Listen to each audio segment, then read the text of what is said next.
네, 이처럼 한국철도공사의 노동자 사망 사고가 잇따르고 있는데요. 어떤 사고들이었을까요?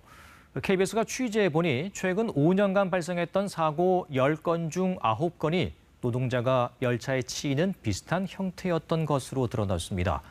유사한 재해가 반복되는데도 재발 방지 대책은 없었던 걸까요? 김지숙 기자의 단독 보도입니다. 지난 5일 경기도 이왕시 오봉역에서 화물차 연결 작업을 하던 노동자가 열차에 부딪혀 숨졌습니다. 한국철도공사의 올해 들어 4번째 중대재해 사고입니다. 그런데 앞선 3차례 모두 노동자가 열차에 부딪힌 사고였습니다.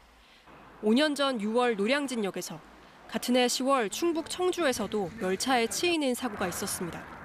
그런데 KBS 취재 결과 노동자의 열차 치임 사고는 더 많았던 걸로 드러났습니다. 2017년부터 5년 동안 한국철도공사에서 발생한 10건의 사망사고를 분석해보니 9건이 작업 중이던 노동자가 열차에 치여 숨진 걸로 확인됐습니다. 사고 발생 유형이 매우 유사한데도 대책 없이 반복된 것 아니냐는 비판이 제기되고 있습니다. 열차 치임이 철도공사에서는 가장 위험한 작업에 속한다고 할 수가 있고요. 위험성 평가라든지 그런 것들이 실질적으로 작동이 되도록 하는 것이 급선무라고 할 수 있습니다. 방치된 위험은 또 있었습니다. 2019년 10월 밀양역 치임 사망 사고의 경우 열차 운행 감시인에게 적절한 신호장비가 지급되지 않았습니다.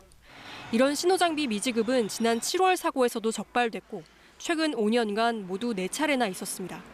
철도노조는 정부와 노사가 공동으로 현장 안전에 대한 실태조사에 나서야 한다고 요구하고 있습니다.